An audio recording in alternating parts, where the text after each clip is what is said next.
유소년 시절에 아무리 난다긴다 한들 프로에서 성공하는 건 또 다른 별개의 문제입니다. 반대로 떡잎조차 보이지 않던 선수가 결국엔 정상에 올라있는 경우도 있죠. 그렇다면 케인의 유소년 시절은 과연 어떤 케이스였을까요? 케인이 7살이었을 무렵 일찌감치 그의 재능을 알아본 런던의 어느 한 유명 클럽이 있었습니다. 놀랍게도 그곳은 토트넘이 아닌 그들의 라이벌 아스날이었죠. 하지만 그에게 있어 아스날 아카데미는 좋은 기억보단 아쉬움이 더 짙게 남은 곳이었습니다. 당시 케인은 체격도 작고 통통했기에 남들보다 돋보이기 어려웠고 상대적으로 다른 또래들은 그보다 더 뛰어난 활약을 보여주고 있었죠. 그러다 보니 미래보단 지금 이 순간을 기준으로 판단하는 유소년 시스템 특성상 그에게 특별한 기대를 가진 사람은 거의 찾아볼 수 없었습니다. 그로 인해 결국 케인은 9살이라는 어린 나이에 방출 통보를 받고 말았죠. 이처럼 프로만큼이나 냉혹한 유소년 세계는 마치 컨베이어 벨트처럼 매년 새로운 재능들이 밀려들고 반대로 도태된 아이들은 밀려나게 됩니다. 그리고 그 도태된 아이들 중 하나가 바로 케인이었던 것이죠. 대부분의 아이들은 이쯤에서 많이 꺾였겠지만 케인은 결코 꺾이지 않았습니다. 몇 년 뒤 이번엔 토트넘에서 6주간의 입단 테스트를 치렀지만 여기서도 끝내 그들의 선택을 받지 못했죠. 그러나 이후 치러진 와포드 입단 테스트에선 눈에 띄는 활약을 펼쳤고 그렇게 결국 아카데미 계약을 제안받게 됐습니다. 그리고 정말 흥미롭게도 그 타이밍에 와포드와 토트넘이 맞붙는 경기가 있었는데 그날 케인은 자신을 거절했던 클럽을 상대로 해트트릭을 터뜨려버렸죠. 그러자 토트넘 또한 곧바로 케인에게 계약을 제안했고 그렇게 두 클럽 사이에서 11살의 케인이 선택한 곳은 바로 토트넘이었습니다. 하지만 이 선택이 곧장 성공으로 이어진 건 아니었는데요. 시간이 흘러 10대 후반이 되었을 무렵에도 여전히 클럽엔 그의 자리는 존재하지 않았죠.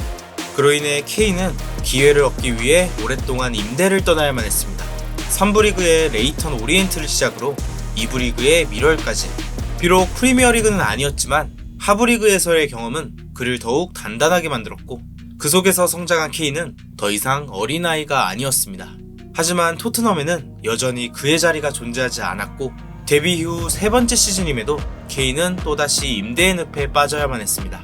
그리고 이 시즌은 케인의 커리어에서 가장 힘겨운 시기 중 하나였죠. 12-13 시즌 전반기엔 노리치 시티에서 중족골 골절로 인해 반 시즌 만에 조기 복귀를 해야 했고 후반기엔 챔피언십의 레스터 시티로 임대를 갔지만 여기서도 좀처럼 자리를 잡지 못하고 있었습니다. 챔피언십에서조차 벤치에 앉아있는 시간이 많아지면서 케인은 스스로에게 의문을 품기 시작했죠. 여기서도 못 뛴다면 프리미어리그에선 도대체 어떻게 뛸 수 있는 거지? 그렇게 자신에 대한 회의감과 함께 그의 시간은 속절없이 흘러가고 있었습니다. 때때로 운명은 가장 중요한 순간에 선택을 요구하곤 합니다. 만약 네 번째 시즌에도 그가 또다시 임대를 선택했더라면 지금의 해리 케인은 없었을지도 모르죠. 하지만 이번만큼은 그는 단호하게 거절했고 그 선택이 그의 운명을 바꾸기 시작했습니다. 시즌 중 빌라스 보아스 감독이 경질되고 팀 셔우드가 새롭게 지휘봉을 잡게 됐는데 바로 그 순간부터 케인은 기회라는 걸 받게 됐죠. 그리고 마침내 2014년 4월 7일 이날은 토트넘에서 처음으로 선발 명단에 이름이 올라간 감격스러운 날이었습니다. 바로 이 순간을 위해서 지금까지 힘든 길을 달려왔던 것이죠. 그리고 마치 이날만 기다렸다는 듯 프리미어리그 데뷔골까지 터뜨려버렸습니다. 더 나아가 이어지는 두 경기에서도 연속골을 터뜨리면서 자신의 이름을 서서히 알리기 시작했죠. 시간이 흘러 클럽엔 새로운 변화의 바람이 불고 있었습니다. 14-15 시즌을 맞아 포체티노 감독이 새롭게 부임하면서 또 한 번의 주전 경쟁이 예고되어 있었죠. 그리고 그 경쟁은 11월에 있었던 아스톤 빌라전 이후 완전히 끝이 나게 됩니다. 이날 케인은 0대1로 끌려가던 경기에 교체 투입되어 종료 직전에 얻은 프리킥을 그대로 골문 안으로 꽂아버렸죠. 극적으로 터진 이 한 골은 그에게 있어 승점 3점 그 이상의 의미를 가지고 있었습니다. 시즌 초반엔 벤치에 앉아있는 시간이 많았지만 이날 이후부턴 남은 리그 경기에서 모두 선발 출전하며 무서운 기세로 득점을 퍼붓기 시작했죠. 그리고 얼마 후 그와 어렸을 때부터 인연이 있던 한 클럽을 만나게 됩니다. 그 클럽은 바로 프로 데뷔 이후 처음으로 맞붙게 된 아스날이었죠. 자신의 첫 북런던 더비를 앞두고 케인은 문득 이런 생각이 들었다고 합니다. 여기까지 12년이 걸렸군. 결국 누가 옳았는지 한번 두고 보자. 그리고 이날은 결국 케인이 옳았습니다. 외질에게 선제 실점을 허용하긴 했지만 그는 결국 후반전에 동점골과 역전골까지 터뜨리면서 팀을 역전승으로 이끌었죠. 그렇게 케인은 완벽한 복수극을 완성하며 마침내 13년 동안 묵혀있던 감정의 응어리를 풀 수 있었습니다. 그리고 그 기세는 마침내 국가대표팀 발탁까지 이어지게 됐죠. 심지어 리투아니아와의 A매치 데뷔전에서도 교체 투입된 지 불과 79초 만에 데뷔골을 터뜨리며 경기장을 축제 분위기로 만들어버렸습니다. 그 짧은 순간 하나로 잉글랜드 축구팬들에게 본인이 대표팀에서도 통할 수 있다는 걸 증명한 셈이었죠. 이처럼 가파르게 치솟은 그의 상승 곡선은 도무지 멈출 기미가 보이지 않았습니다. 15-16 시즌과 16-17 시즌에 2시즌 연속으로 리그 득점왕에 오르기도 했고 또 20-21 시즌엔 득점왕과 도움왕을 동시에 차지하면서 명실상부한 정상급 스트라이커로 자리매김하게 됐죠. 그리고 마침내 클럽의 전설인 지미 그리브스가 세운 266골을 넘기면서 케인은 토트넘의 살아있는 전설이 되었습니다. 비록 모든 게 조금씩 늦었지만 그는 결코 포기한 적이 없었죠. 언제나 조용히 단 한 번의 기회만을 기다렸고 케인은 결국 자신을 증명해냈습니다. 이렇게 모든 걸 다 갖춘 선수처럼 보이지만 그에겐 채워지지 않는 한 가지가 있었습니다.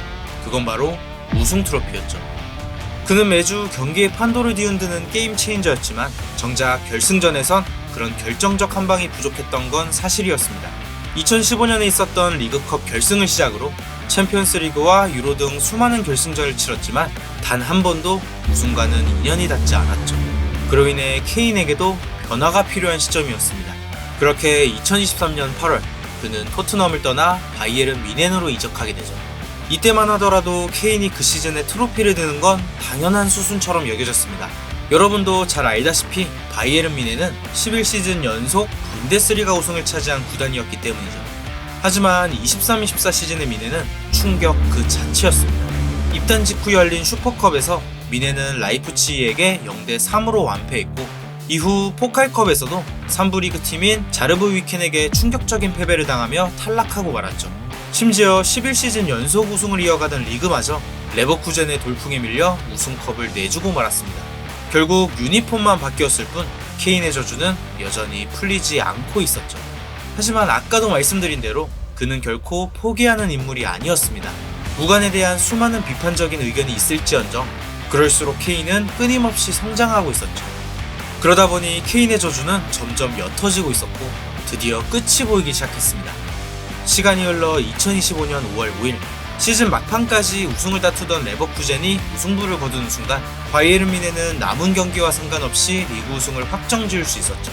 그리고 마침내 케인은 6번의 준우승 끝에 그리고 데뷔한 지 14년 만에 처음으로 우승 트로피를 들어올릴 수 있었습니다. 드디어 그의 커리어에도 우승이라는 단어가 새겨졌습니다. 보통 이런 선수를 보고 우리는 혈이 뚫렸다고 표현하죠. 그렇다면 혈이 뚫린 케인은 다음 시즌에도 또 트로피를, 더 나아가 다가올 월드컵에서도 좋은 결과를 낼 수 있을까요? 지금까지 해리 케인 이야기였습니다.